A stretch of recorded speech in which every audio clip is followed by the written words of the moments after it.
the area out there. Yeah.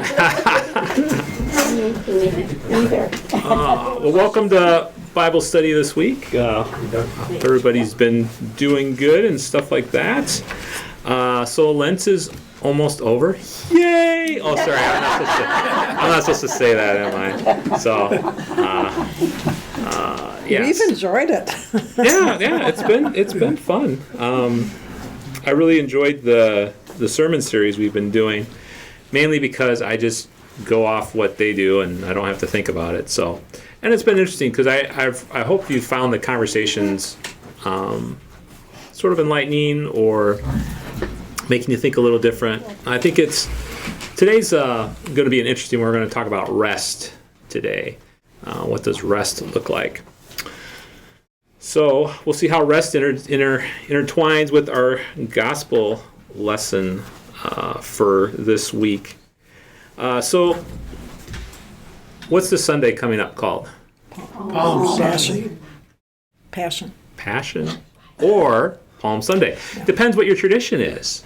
Depends on where you sort of end up in the readings, as well as sort of what your polity is versus that. So what do you think the difference is? What do you think the difference between Palm and Passion Sunday is?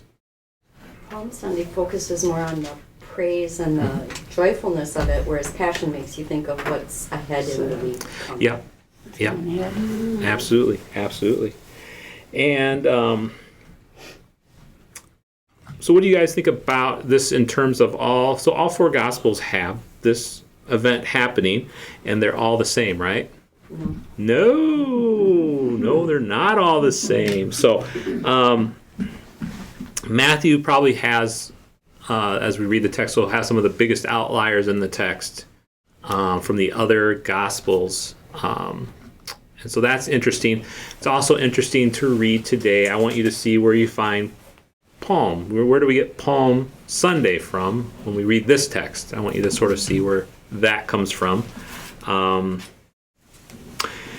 And then just sort of, this text is very familiar, I think, for a lot of Christians. And so, but I think we gloss over a lot of it. We read this text a fair amount, and we tend to forget some of the subtlety that happens, especially within Matthew. And so as we go through Matthew, the text for today, I want you to sort of listen to this text a little differently. Sort of think about hearing it for that first time again, because you'll see there's going to be some differences in what you're used to. So we actually go back. We're in Matthew 21, 1 through 17. And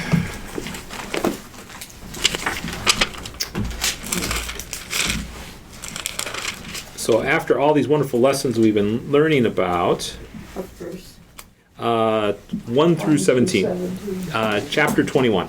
So who would like to start us off for the first 5 verses? As they approached Jerusalem and came to Bethphage on the Mount of Olives, Jesus sent 2 disciples, saying to them, "Go to the village ahead of you, and at once you will find a donkey tied there, with her colt by her. Untie them and bring them to me. If anyone says anything to you, say that the Lord needs them, and he will send them right away." This took place to fulfill what was spoken through the prophet. "Say to daughter Zion, see your king comes to you, gentle and riding on a donkey, and on a colt, the foal of a donkey." 6 through 10. The disciples went and did just as Jesus had instructed them, and brought the donkey and the colt, and laid their coats on them, and he sat on the coats. Most of the crowd spread their coats in the road, and others were cutting branches from the trees and spreading them in the road. The crowds going ahead of him, and those who followed, were shouting, "Hosanna to the Son of David!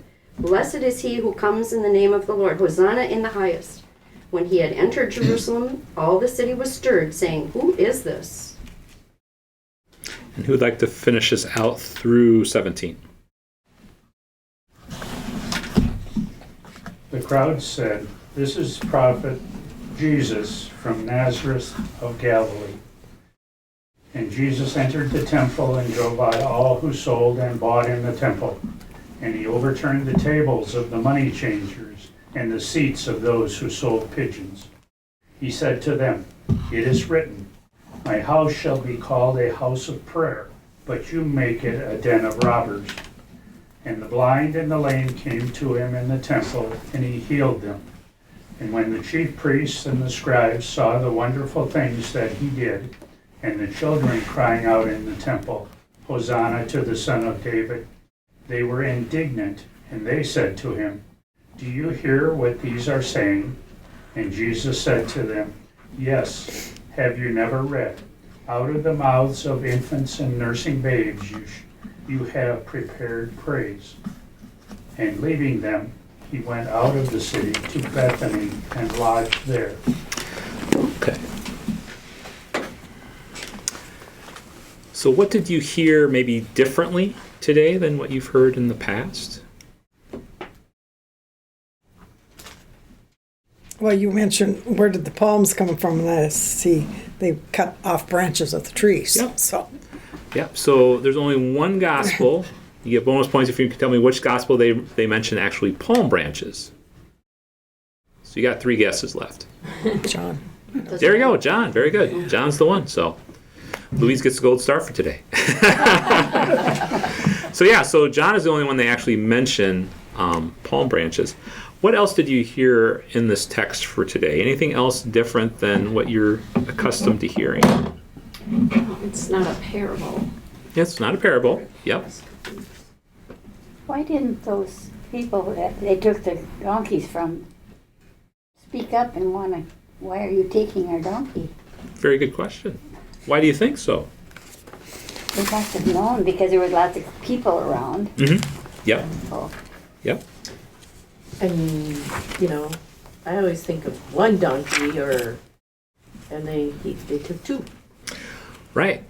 So that's where Matthew diverges from the other Gospels, and where a lot of people make fun of Matthew and say Matthew doesn't have its act together because all the other Gospels just say 1, and then you have this extra animal. What does Jesus do? Does he ride off between? Does he ride with both? With both of them between them? Does he ride one on for a little while and one for a little while later? Or was it a baby? Or was it a it's a baby? baby. Yeah. I mean, it was the foal, so Donkey and the colt, yeah. sounds maybe like it needed its mother. And that's the reason why. That's the reason why the commentary says. So, because the baby had never been ridden before, in order to make sure that the baby would be okay, they brought the mother along. So that's the reason. Oh, That is a okay. possible reason. So, So he was going to ride the foal then. mm-hmm. Okay. To that shows me that it's demonstrating that Jesus had power over nature yet. Mm-hmm. Because to ride an ridden animal and yet have it be gentle, and a mother with this young one, she could have been pretty nasty too. Yeah, Right. they're protective. Yeah. Absolutely. So let's give you some context. So we're in Passover. So if Jerusalem was the same size as Baldwin, how many people do you think shows up for Passover? So there's about 4,000 people in Baldwin. So how many people? Come to church. Well, how many people? If you take Baldwin as your representative of Jerusalem, how many people do you think shows up? How many more people would show up for Passover if Baldwin was sort of the center, was like the Jerusalem of the time back then? How many people do you think would show up? Well, if it's a big thing, 10,000. Yeah, about that. So about Community usage. so you have It's a big yearly thing that everybody goes to. Yep. So you have about 4 to 5 times as many people as normal. So just think of, where are you going to stick 4 to 5 extra people, 4 to 5 times extra people in the city of Baldwin? They're going to be tenting it. They're going to be tenting it, yeah. And they're going to be, there's not enough physical room for everybody, so they're going to be spread out all over the place. And so this is why Jesus is at the Mount of Olives, is because they don't have room. And so this is how big this event is. And so if you're wondering, well, why is he staying there and not in Jerusalem? So this just know that's how many people are around. There are a ton of people, a lot more than what traditionally is. And you know how people like it when a lot of new people come in, especially for celebrations and then leave. They always wreck the town, and they're always littering, and so you Spend enough money. don't spend enough money, and you're like, Bartenders get it. yeah, there you go. That hasn't changed at all. So you have sort of all these different dynamics going on during this time. And so let's focus a little bit more on Jesus riding in, because that's a lot of the big symbolism right there. That's some a lot of the reasons, because he doesn't walk in, right? He rides in. So what do you think the symbolism behind that means? Power, like king Yep. or royalty. Absolutely. Who else would do this? Who's in charge of the city right now? The Roman. The Romans. So this is a sort of a standard Roman practice too, that the Romans would come back after a big battle. They would have the streets lined, and everybody would cheer for them as they came through, and they would talk about how victorious they were in battle, and so it's not uncommon for something like that to happen. However, what makes this uncommon? It's not the big white horse that's No, driving on. no, it's not a big white horse. And also, who is it? Chariot. Yeah, it's not a chariot. It's not a big white horse. It's a prophet, if they call a prophet. Yeah, it's a non-Roman. Yeah. There's not an army showing up. So I mean, there's a lot of differences that are happening that people are like, huh. And so, who welcomes Jesus into the city? The crowd itself. Children. Which crowd? Probably the out-of-towners. The out-of-towners, yeah. So if you read in the text too, it says that Jerusalem was in turmoil because you have this guy, because is Jesus from Jerusalem? No.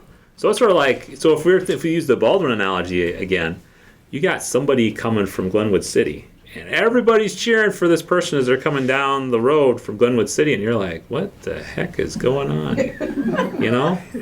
He's gonna be the new king of Baldwin. Well, wait a minute. What do you mean he's gonna be the new king of Baldwin? We don't even know this joker. He's coming from Glenwood City. So, just sort of think of it in terms of that. They don't have any idea who this Jesus guy is. Where is all the center of power right now? Jerusalem. So you have, this is the seat of power. So you have this guy just showing up. People are losing their minds. They're putting green branches on the road for him. They're putting their stuff down for him. It's like a rock star. Yeah, he's like a rock star. People are like, "Who is this guy? What are you talking about?" Was that traditional to do the branches and lay down clothes too? Or were they just really nuts? Crazy nuts. Like for rock stars. Would they for a king they probably would do that, but for the Romans not really. I mean, they'd stand at the side of the street, wave, and maybe throw down some branches every now and again, but I mean, it wasn't, unless the Romans told them you're going to be doing this. So this is a whole different thing. So people are like, what's going on here? Because he's getting like special treatment. He's an out-of-towner. He's got his own entourage of people. So this is another interesting thing too. So when we get to the trial, and a lot of times people are like, well, how can the crowd be that finicky? Well, who was in the crowd at that time? Was it all the people from Jerusalem who didn't know this guy, didn't want this guy, was mad that this guy showed up? Or was it his own home, the people, his entourage? Probably was the people in Jerusalem. And so a lot of times we think, well, the crowd is fickle and they, change their mind. And no, it's Crowd changes. the crowd changes. Well, did this crowd follow him into Jerusalem? Yeah. I mean, it's not just the Jerusalem people. It's- Yeah, not those are all just Jesus groupies. So it's all the people who've been following Jesus and walking with them and stuff like that, and so they're excited. Pastor, is there any reference, I can't think of any, but I'd heard that the raising of Lazarus was just before this. And his fame increased because of the, Yeah, but I'd have to look. Let's look in John, because I think that's where, I'm trying to remember where, because is it in Matthew where he raises Lazarus? In Matthew 25 or 6 or something, that's where we read about Lazarus. Right?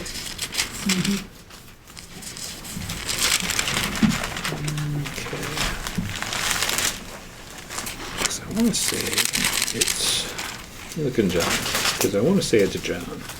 I could be wrong. Holy Spirit.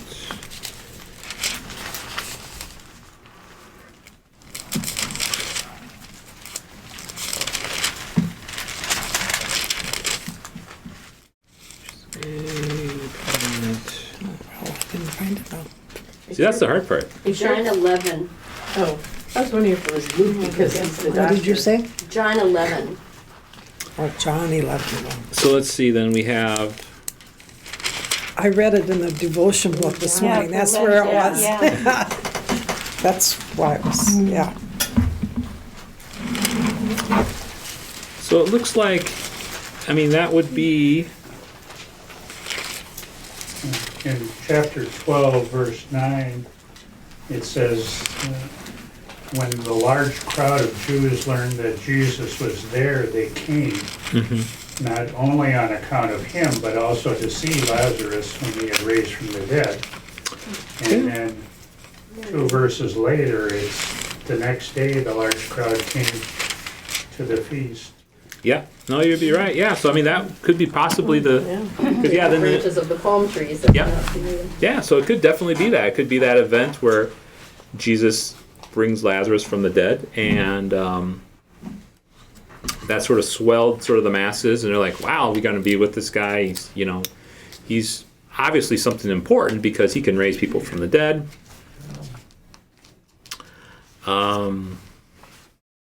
But there again, I think the visitors to the city would have not been in the know. Correct.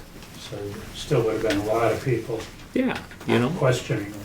Well, just think of, like I said, if we had all these people in Baldwin, you had someone from Glenwood City, and you have this big, group of people, 100, 200 people around this person saying, wow, look at this. This is, they're all running their cars really slow, and he's walking behind them and waving. It'd be like, okay, he's a politician, right, or something. You draw attention. So people are really wondering, who is this guy? What does he mean? What is he doing? So.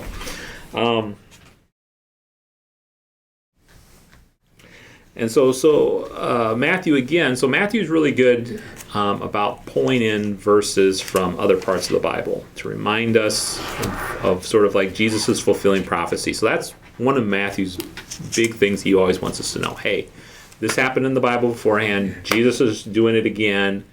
Just so you know that Jesus isn't making this up. So,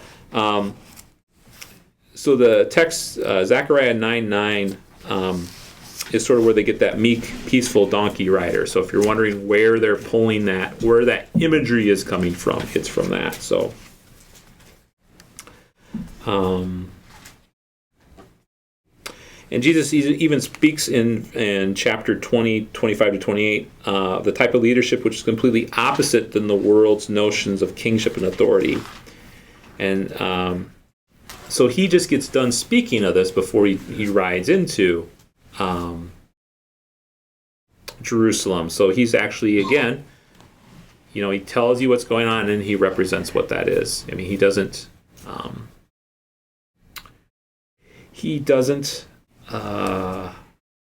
his actions line up with his words, which is very important for that. So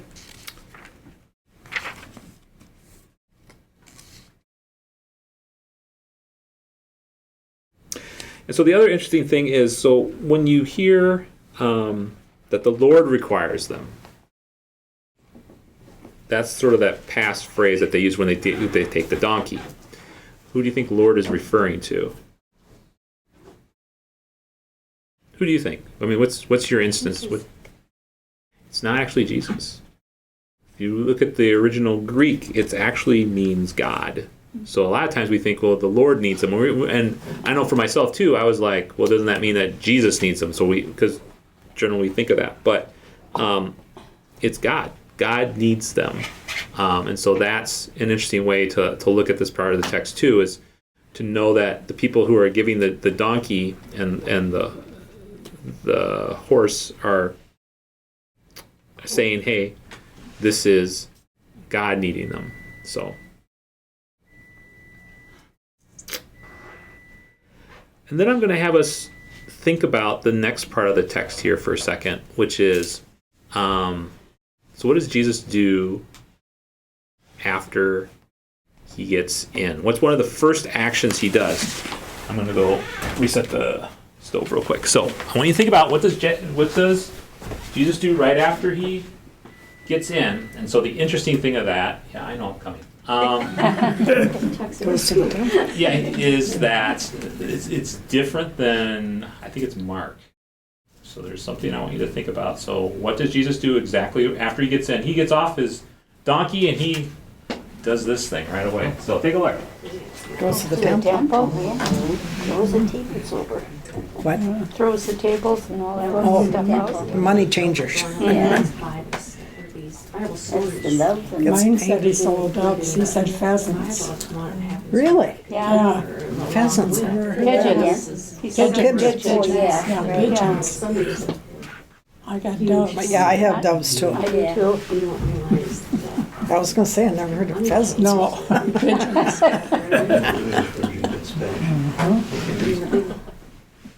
I think I'd rather have doves than pigeons. Yeah. Well, that's in the other Gospels. The Pharisees are right away saying, let's kill this guy. In Matthew, you don't quite get that in that story. They're not. But each of the other Gospels ends with the Pharisees saying, let's kill him. So what do you do? Into the temple. He went to the temple. Like the doves. Not even Threw all the doves in the money. Oh, throughout the, yeah. Palm Sunday. Yeah. I had that out. So he walks over to the temple. So he gets off his donkey, walks into the temple, and starts throwing stuff around. So in, I think it's Mark, he actually waits a day. He actually sort of lets the moment sort of come around him. But Matthew, he's like, all right, we're going out. But so here's the interesting thing too. How many people go with Jesus?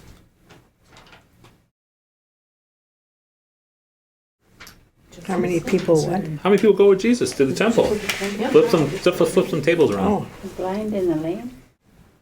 No, it just was Jesus. This was Jesus. Why was it just Jesus?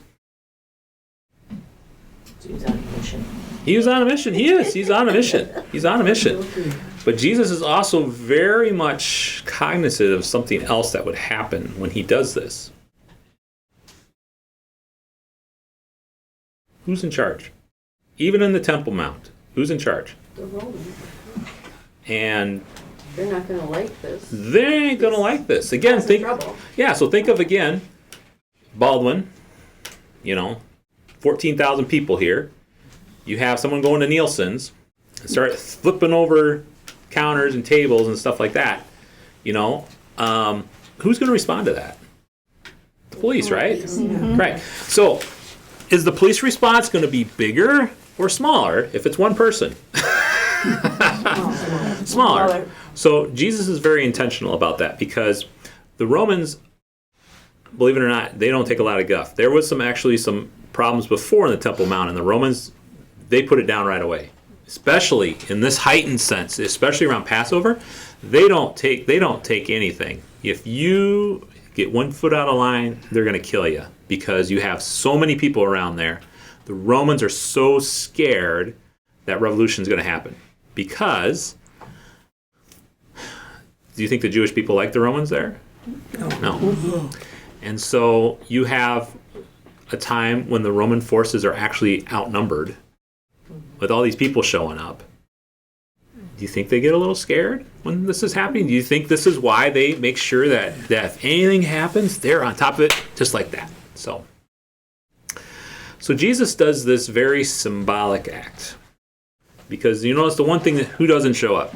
You don't have who doesn't show up when he does all this. Disciples aren't there. More importantly, who are the people that would make Jesus have a bad day?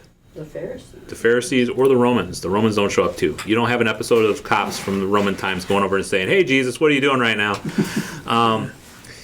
So you don't have the Romans showing up either and saying, "Hey, what are you doing?" So this was probably done in an isolated corner of the temple. And the Temple Mount is huge. I want you to think about this structure so this wasn't actually inside the temple where this happened. It was so the temple ground, it's a huge complex.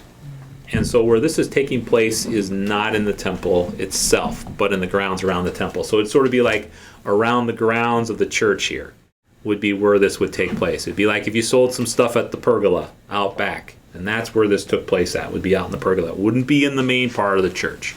So that's where this is happening at. So it's happening at the fringes of sort of where the church is at, or the Temple Mount in this particular It case. was called the Court of the Gentiles. Yep, Court of the Gentiles.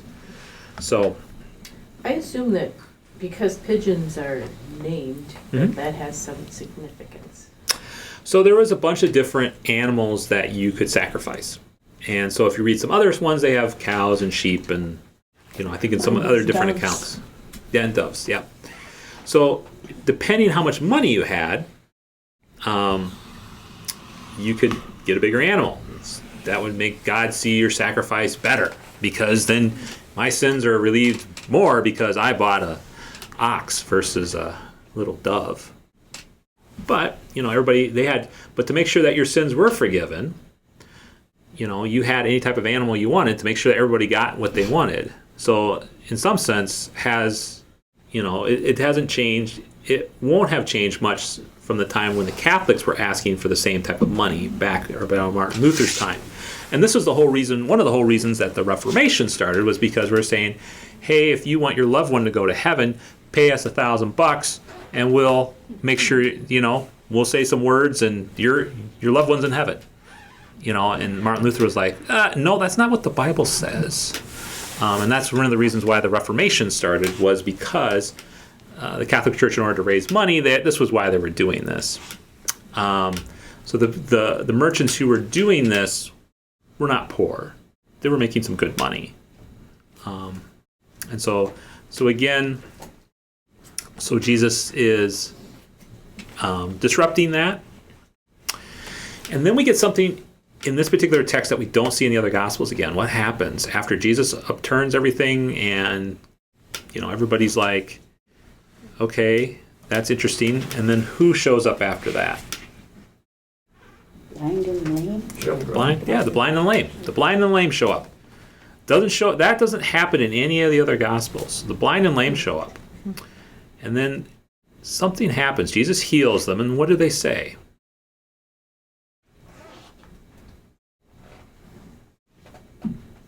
What did the blind and lame say? Called him Hosanna, the son of David. Son of David. All right, so so as you know, the gospel writers don't put stuff in there for no reason. They're very intentional. What do you think Matthew's getting at with this? I'll give you 3 gold stars if you know this one. They saw what's supposed to be seen. Yep. It has to do with Son of David, though.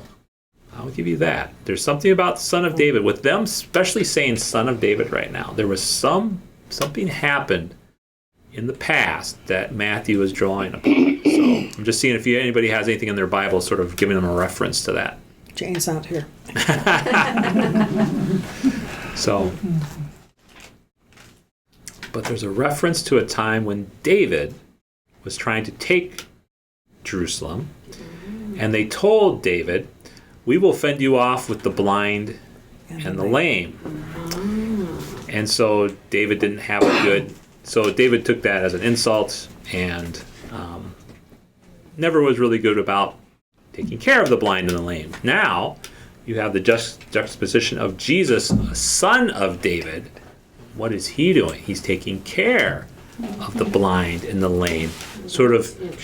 So instead of, and again, it shows the difference between who Jesus is and who David is. David came in as a military leader. Jesus comes in as something completely different. And so it gives you that difference between who David was and who Jesus is. Jesus is a son of David, but he's reversing some of the things that David has done. And everybody knows how much they love David there, So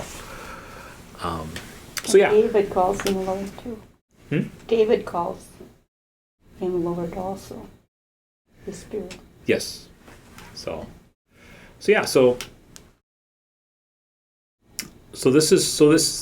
you have a very interesting sort of very theological statement being made by Jesus as he walks in. And this is why the Pharisees, the Sadducees, everybody else is mad with him, because they recognize these signs. They know what he's trying to throw out there. And they're like, no, you're from Glenwood City. We're from Baldwin. Baldwin's the seat of power. We know what we're doing here. We can't have you hicks coming in, telling us what we need to do. And so that's why they get upset. That's why they get mad, and they're trying to figure out, okay, how are we going to take care of this guy? Because this is our turf. This is our place and stuff like that. So Question. Yeah. With these chief priests and they know the significance. Do they teach that to the masses? I mean, are they over and above the lay people? So here's an interesting thing as well too. Sort of like a lot of people couldn't read back then, so they would tell them, sort of like the Bible back in the day before Martin Luther made sure everybody could have one in their hands. They would tell you what it said, so they could manipulate how it sounded. So if you could read, then you could understand the Torah, and you could, but they didn't have little Torahs running around with them. They would always have to go to the temple to read the Torah. There's these huge giant scrolls. If you've never been to a Jewish temple before, maybe that's something we should do one time, is go to a Jewish temple and see what they do for worship. So, and you can see how big these scrolls are. They're pretty big. So, but yeah, so it's not the same from the perspective, like, I can't go home and check, well, you didn't read that right out of they didn't have those type of things back then. You didn't have your personal Bible. You didn't have your personal Torah.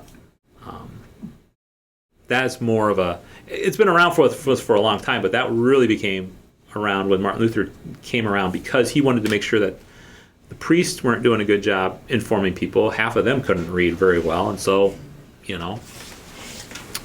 but good question. So what else do you think about this particular text?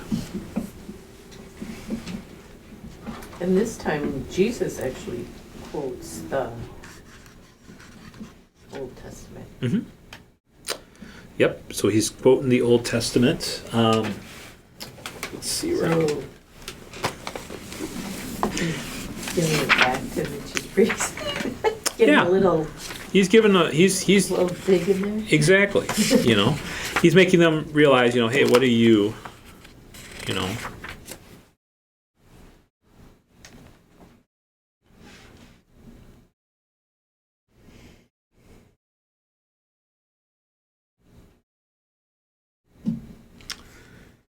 Let's see. So were the children just left to play with each other and roam around kind of free? Yeah. Or beg for money, or, do some Because jobs. they talk about, the children are the ones crying out. Mhm.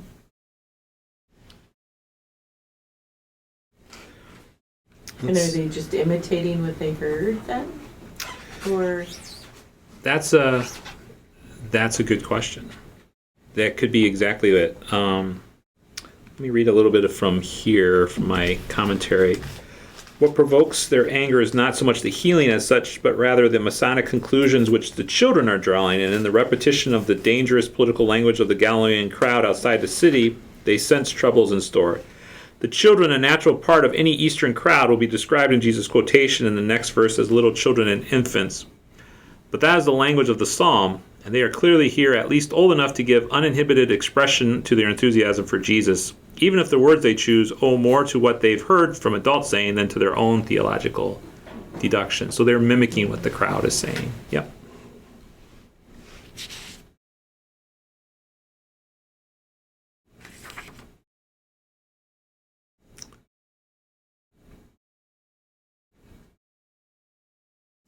So that's Jesus coming into Jerusalem. So does that seem to what your vision of Palm Sunday's like? I always thought though the stuff that he did at the temple was not like in a smaller place or corner, that it was like a huge thing. Well, it's still a very huge thing. What he did upset a lot of people. However, he also was very tactical about it too, because he knew if he made the Romans mad, he would be dead there. They would kill him right in the courtyard. There would be no fuss, muss, or anything like that. They would simply, and because they did it in the past, they were if there was any sort of civil disobedience, You're gone. you're gone. Especially in this, like I said, in this hyper environment right now, where they're outnumbered. You know, there's 3 times a year that they are outnumbered in Jerusalem, and this is the biggest one. And, you know, they don't have, they're on edge. And so Jesus knows this. And so it's one thing if one single guy comes up in a remote part of the temple and pitches a fit. He still makes his political statement, but he doesn't draw the wrath of the authorities right now. So Jesus was very wise when he went about that, because he could have, like I said, they could have just killed him right there, and then boom, we don't get, Good Friday, we don't get Easter. But Jesus knew he was pushing, and he was pushing the religious leaders would find out. And, well, what did he do? Why did he do that? And so then, because that's what he wants to engage with them. He's engaging with them as well as the Roman government. He's made 2 very provocative statements. One, that he is as powerful as the Roman government. So think of this from the perspective of people who are reading this in 70 CE or AD. The temple has been destroyed. Where's God? You're reading a text about Jesus coming in Jerusalem. How do you read that text?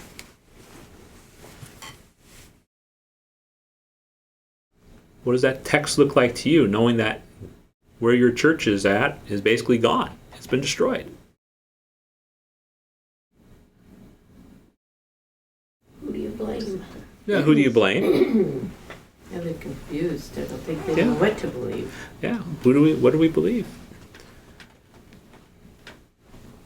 But it also should give them a sense of hope that the Romans aren't the end-all be-all, that the Romans will eventually fall, and who will be there? Who's always there? God. And it reminds me of today, the way the Christians are getting persecuted, like the shootings. Oh, I know. It's very, very similar. Yeah, Being and attacked. so how do we have that sense of hope? And so I think it's texts like these that remind us that there's going to be structures within our religious systems, as imperfect as they are, and also within our governmental systems that can oppress people, that can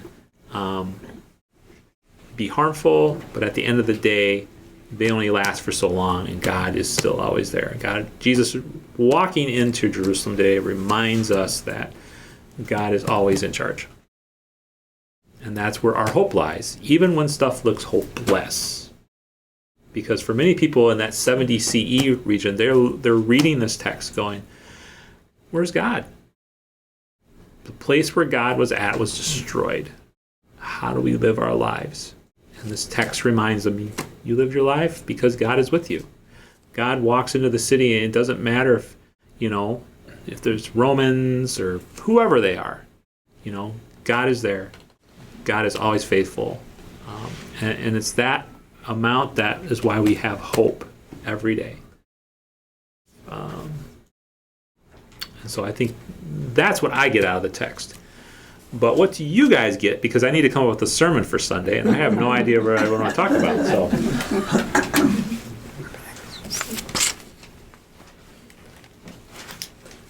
You come up with something you always do. well, and it's generally a little harder with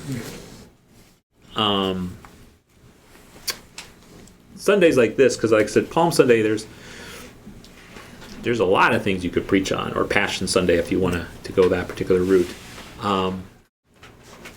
But yeah, so I don't know what do you feel from this after you read the story today? Sort of had our discussion today. What are some of the feelings you're having right now? Besides being hungry for the tacos.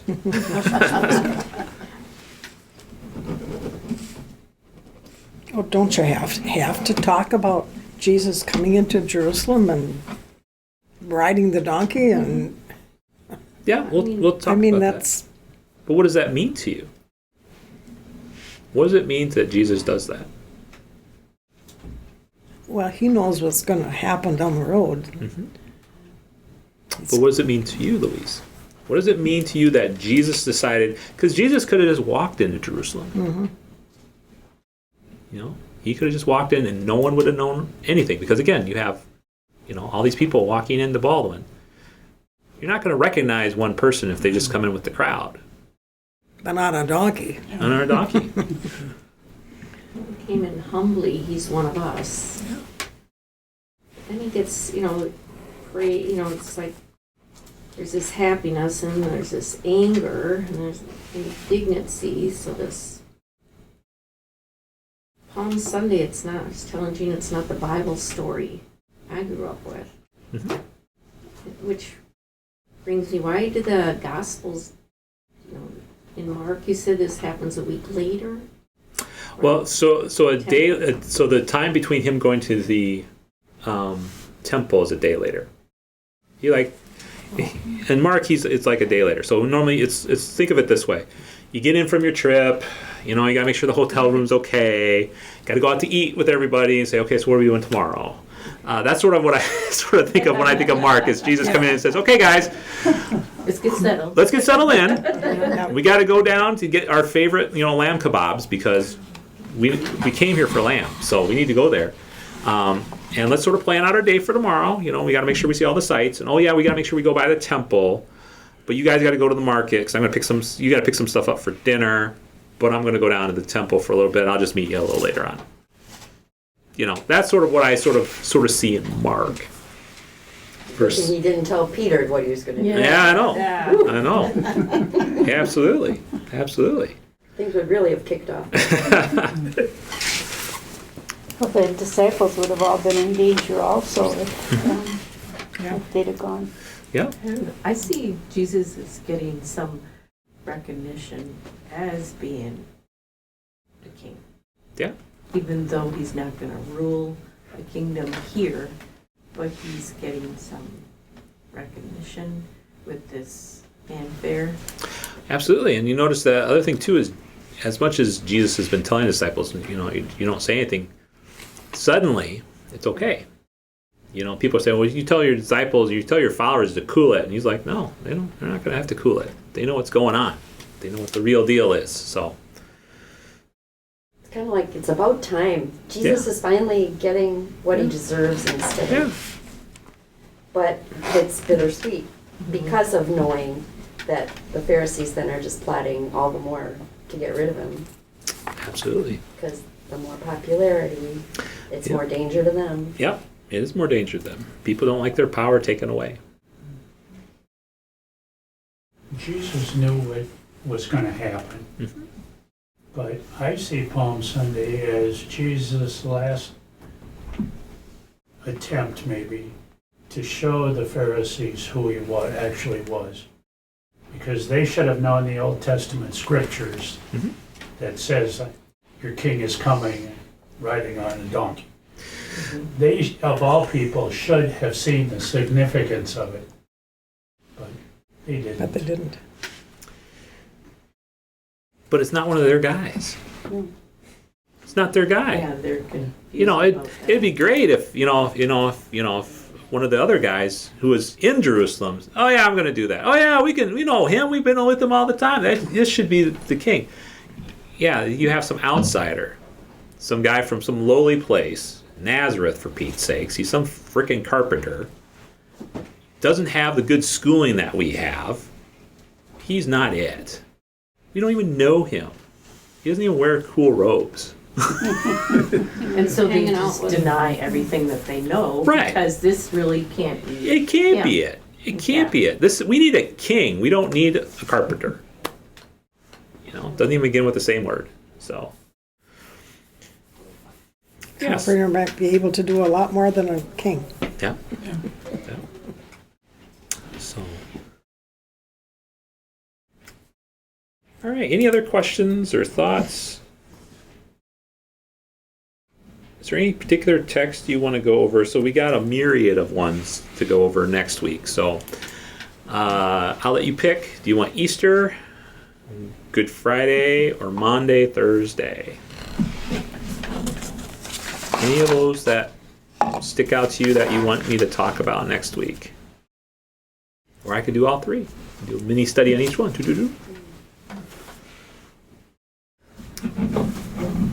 Which of those would you like? What about the words of institution? Words of Monday, The April Thursday. 6th, the Monday, Thursday one. You just want to hear about how many times I get in trouble for saying that. But I don't want you to have to do all three. That's That's all you right. got so much on your plate for next week Yeah, already. right. Do whatever's simpler for you. So we'll talk about the words of institution. Something that I think is good to. It's a good topic to talk about because where does it come from? A lot of times Lutherans get poked fun of because of our liturgy. Well, everything in our liturgy comes from the Bible. We just don't make all this stuff up. And I think a lot of people think that's the case, but we don't.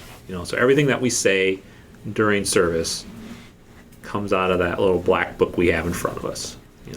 So we try to take that and for us that's important as Lutherans. To have that sort of structure and to keep us grounded in the Bible, which is why our service is so much filled with Bible text and stuff like that. So, all right, we'll do words of institution, and then we'll get to praying here in a second as soon as I get done turning off the mic. Loretta